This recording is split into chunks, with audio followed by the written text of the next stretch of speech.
लड़कियां नेहा, कोयल और मधु अपने अपने बॉयफ्रेंड पंकज, सरोज, नीरज और सभी कॉलेज दोस्तों समेत 100 लोगों को लेकर एक गरीब पानीपुरी वाली गंगा के पास पहुंची। उसके साथ उसकी 5 साल की बेटी पायल भी थी। दोस्तों, ये है हमारी काली बदसूरत भाभी। भाभी, जल्दी से हम सबको पानीपुरी खिलाओ। गंगा सभी को पानीपुरी खिलाती जा रही थी और रोती भी जा रही थी। अब मत खाइए प्लीज, रोज रोज आप इतने सारे लोग मिलकर मेरा सारा पानी पूरी खत्म कर देते हैं। मैं अपनी बच्ची को कैसे पढ़ाऊंगी? चुपचाप हमें पानी पूरी खिलाओ, नकली आंसू मत बहाओ। आप लोग क्यों मेरी माँ को रोज रोज परेशान करने आ जाते हो? ये कुछ ज्यादा ही बोलती है।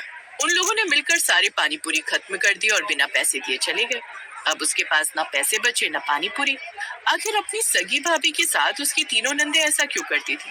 क्या उसका पति अपनी बीवी और बेटी को पैसे नहीं देता था जो उसे पानी पूरी का ठेला लगाना पड़ता था? अब गंगा आखिर क्या करेगी? ये सब जानने के लिए हमें कहानी में थोड़ा पीछे चलना पड़ेगा।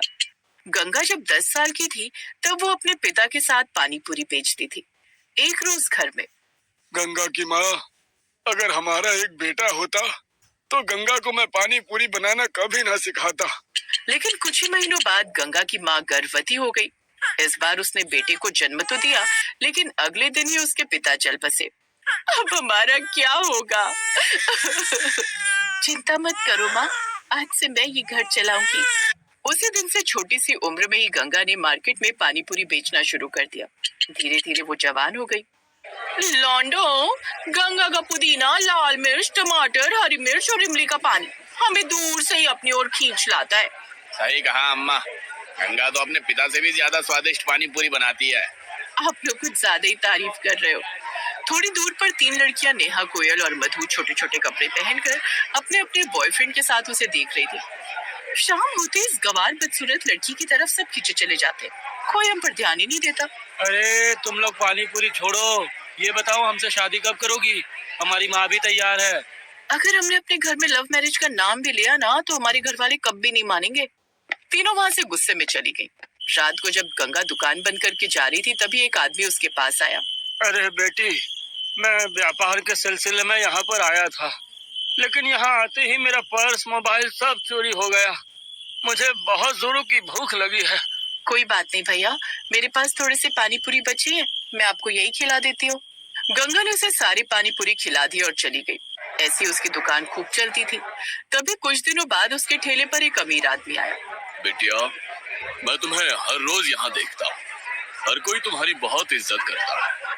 सुना है तुम्हारे पानी पूरी जैसा स्वाद पूरी दुनिया में नहीं मिलता। तुम्हारे घर में कौन कौन है? गंगा ने अपनी सारी कहानी उन्हें बता दी। खैर, उस आदमी ने गंगा की पानी पूरी खाई और घर आ गया। अब वो हर दिन गंगा के पास पानी पूरी खाने आने लगा और उसने उसका घर भी पता कर लिया। फिर एक दिन, मेरी बेटियां तो बदतमीज है। ये लड़की अगर मेरी बहू बन गई तो सबको सुधार देगी।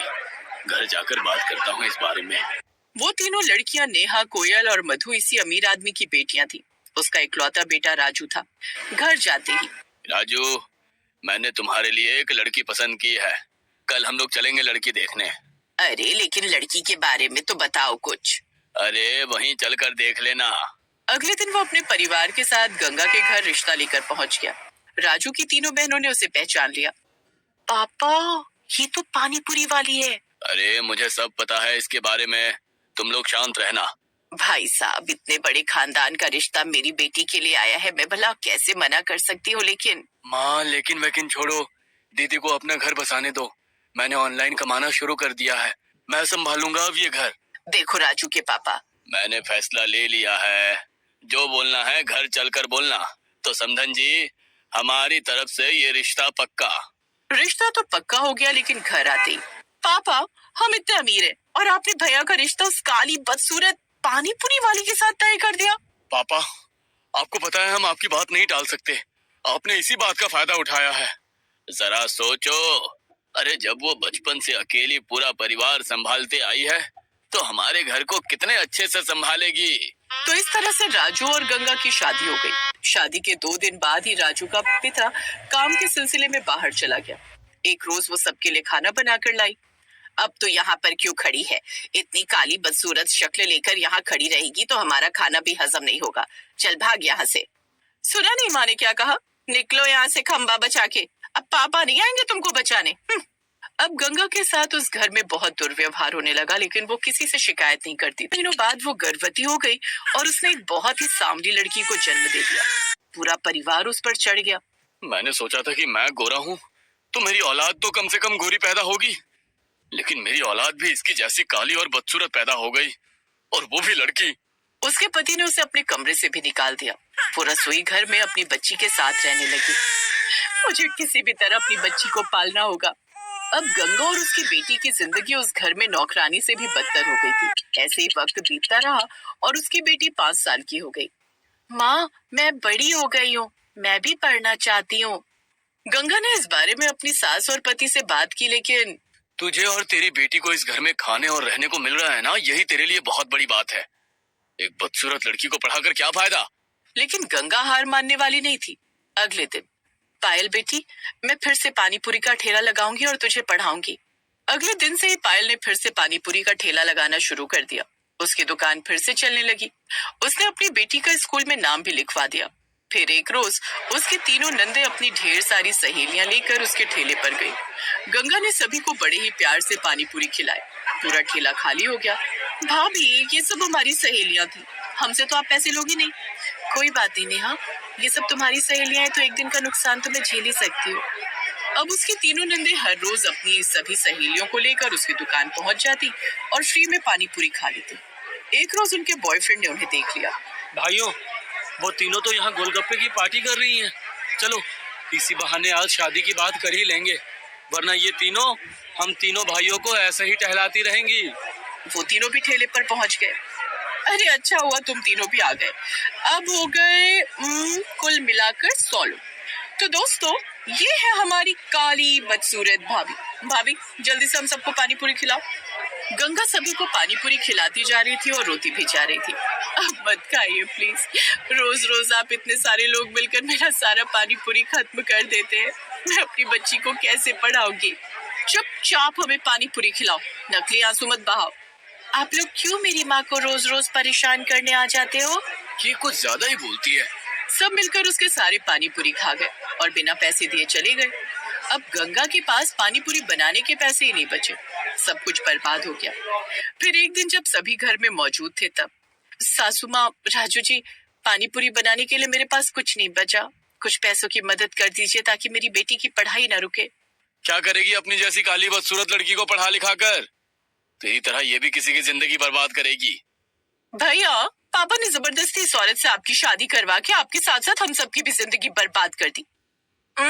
ये दोनों इतनी बदसूरत हैं कि हमारे घर में नौकरानी बनने की भी औकात नहीं है इनकी। तुम लोग अपना दिमाग मत खराब करो, पड़ी रहने दो इन दोनों को यहीं पर। झाड़ू पोछा लगाने के तो काम आएंगी कम से कम। चलो हम लोग टीवी देखते हैं। अगले दिन गंगा अपनी बेटी को लेकर उसी बाजार में लोगों से मदद मांगने लगी, पर किसी ने उसकी मदद नहीं की। जब वो वहां से जाने लगी तभी उसके पास वही मोहन नाम का इंसान आया जिसे कुछ सालों पहले गंगा ने पानीपुरी खिलाया था। अरे बहन, अब तुमने पानीपुरी बेचना बंद कर दिया क्या? गंगा उसे पहचान गई। गंगा ने अपनी जिंदगी की सारी कहानी उसे सुना दी। तुमने मुझे भैया कहा था ना, मैं मदद करूंगा तुम्हारी। अब तुम ठेला नहीं, पानीपुरी का रेस्टोरेंट चलाओगी। हाँ, उसकी मदद से गंगा ने इस बार उसी मार्केट में पानीपुरी का रेस्टोरेंट खोल लिया। अब उसका धंधा खूब चलने लगा। उसकी बेटी पढ़ने लगी। वो दोनों अब उसी रेस्टोरेंट में ही रहने लगी। वहीं दूसरी तरफ उसकी तीनों नंदे फोन पर। देखो, जैसा हमने प्लान बनाया था वैसा ही करो और जल्दी से निकलो तुम तीनों। हाँ, आज रात हम तुम्हारे बंगले पर पहुंच जाएंगे, एड्रेस भेज देना। उसी रात तीनों अपने भाई और माँ के कमरे से सारे गहने पैसे चुरा कर घर से भाग गईं और अपने अपने बॉयफ्रेंड के साथ शादी कर दी। अगले दिन, माँ, ये तीनों कहाँ चली गईं? ना फोन लग रहा है ना कोई अता पता। तीनों नंदे अपने अपने बॉयफ्रेंड पंकज, सरोज और नीरज के साथ उनके बंगले में पहुंच गई थी। दहेज तो लाई हो ना, वरना मैं तुम तीनों को स्वीकार नहीं करूंगी। मैं भी लव मैरिज के सख्त खिलाफ हूँ। सासू माँ, हम तीनों अपने गहने, अपनी माँ के गहने, अपनी भाभी के गहने और लाखों का कैश सब कुछ लेकर आए हैं। उनकी सास ने सारे गहने और पैसे उन तीनों से छीन लिए। अगले दिन एक आदमी उनके बंगले पर आया। ये बंगला सिर्फ एक दिन के लिए किराए पर लिया था तुम लोगों ने। चलो निकलो यहाँ से। तीनों नंदे हैरान हो गई पंकज, सरोज और नीरज उन्हें लेकर अपने असली घर यानी किसी झोपड़ी में आ गए। इसका मतलब तुम तीनों ने सिर्फ अमीर बनने का नाटक किया? सुन, यही हम लोगों का धंधा है। उसी दिन पंकज, सरोज और नीरज सारे पैसे और गहने लेकर शहर छोड़कर चले गए। तीनों नंदे रोती हुई गंगा के रेस्टोरेंट पहुंची और सारी बात बताई।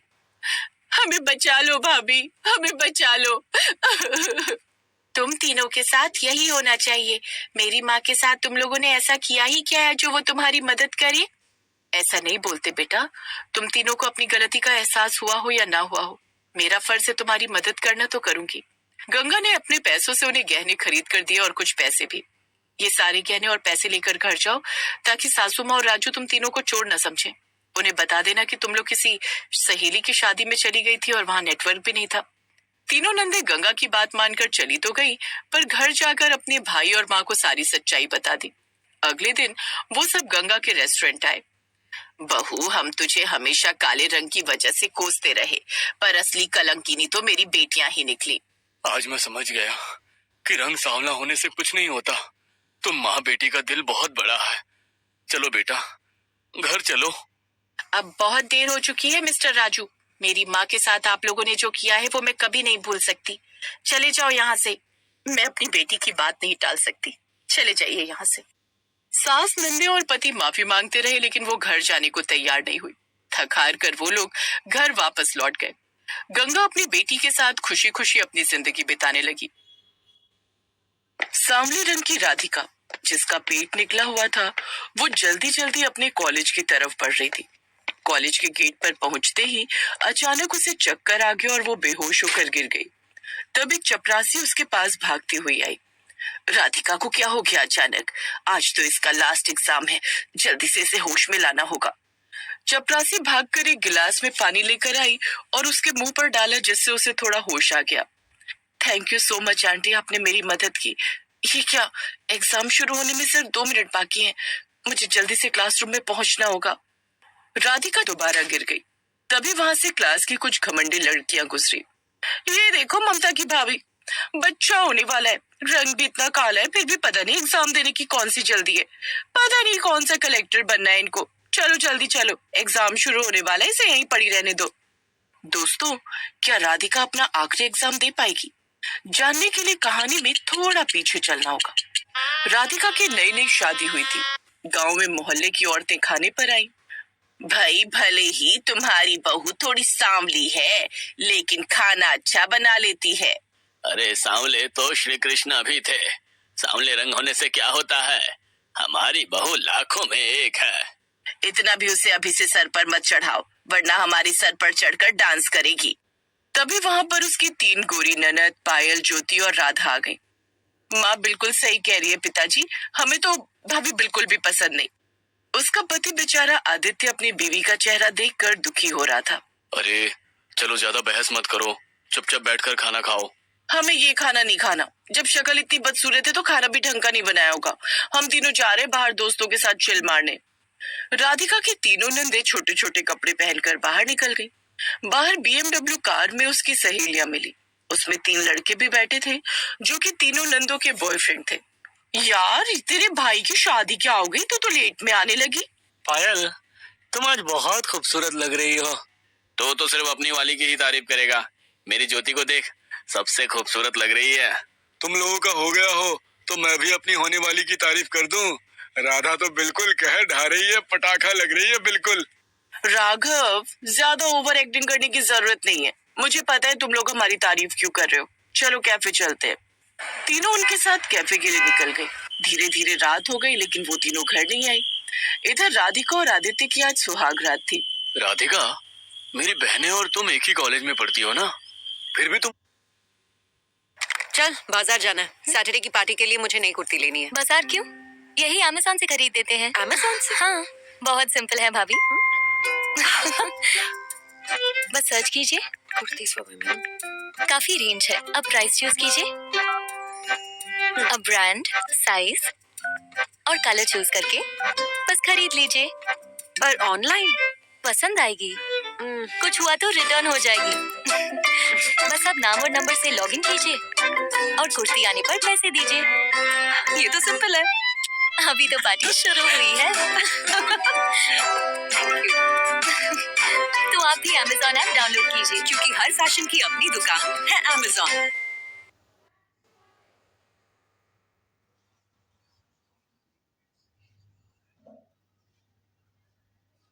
Bennett University stands as a beacon of creativity and innovation, pioneering the future of higher education in India.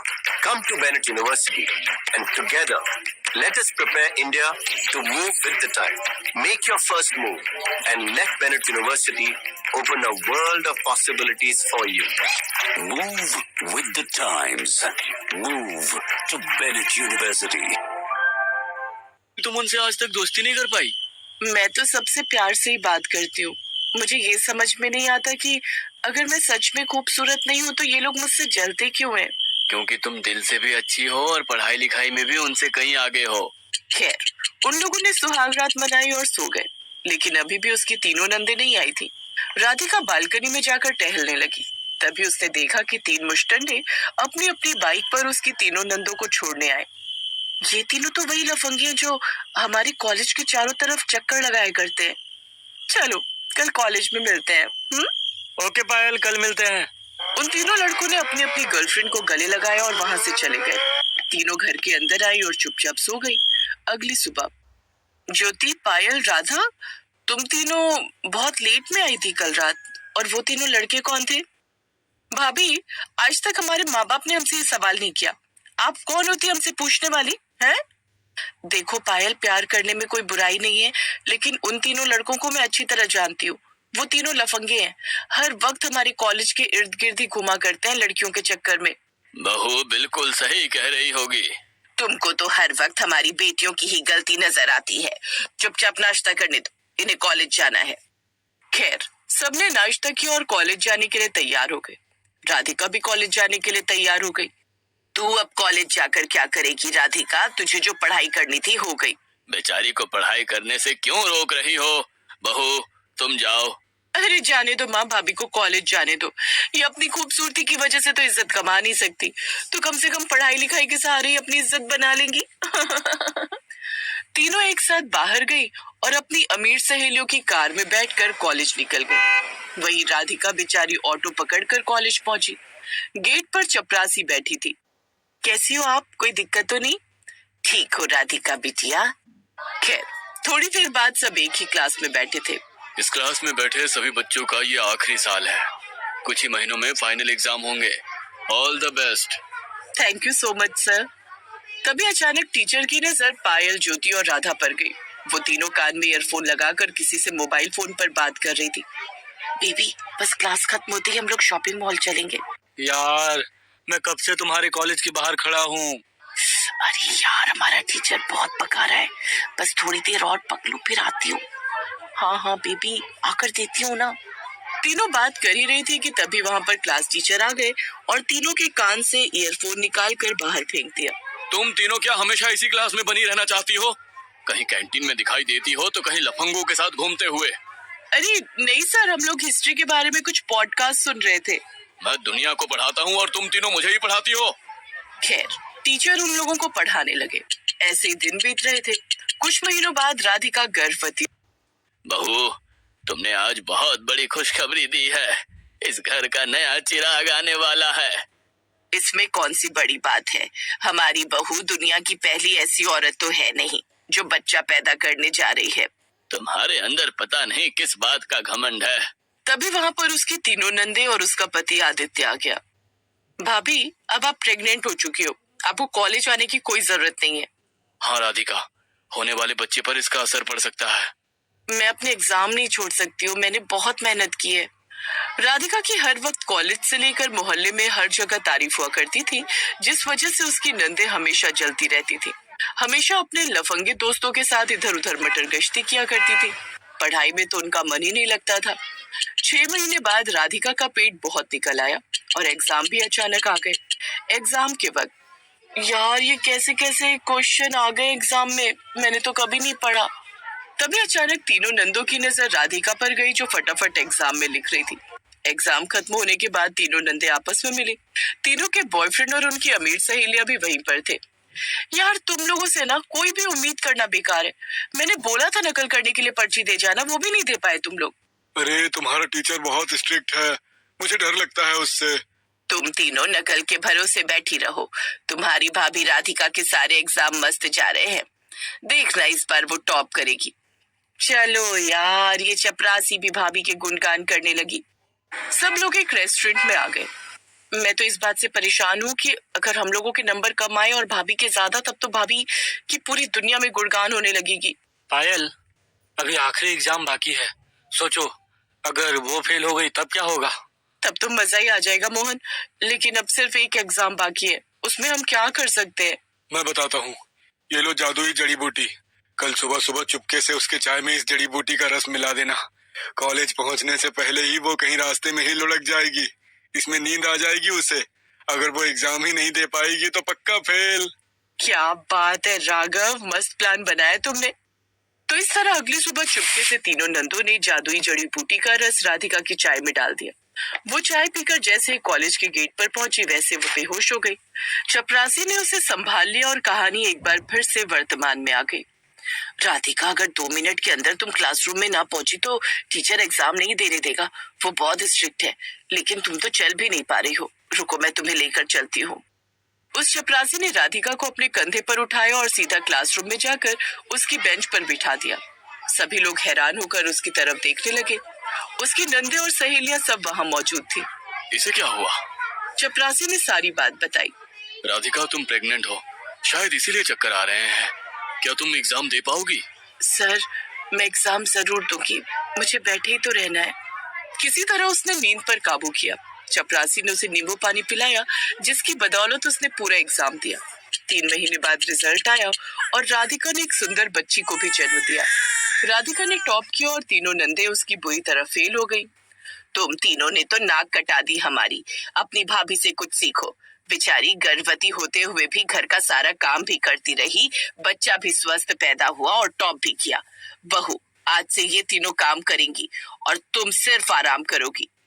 तो इस तरह राधिका की इज्जत उसकी सास भी करने लगी। कुछ दिनों बाद तीनों नंदों के बॉयफ्रेंड भी उन्हें छोड़कर चले गए। तीनों नंदों को अपनी गलती का एहसास हुआ। भाभी, आप हमेशा सही सलाह देती थी, पर हमने कभी नहीं मानी। आज से जैसा आप कहेंगी, हम वैसा ही करेंगे। उस दिन के बाद सब मिलजुल कर हंसी खुशी रहने लगे। दोस्तों, आप हमारे चैनल को जरूर सब्सक्राइब करें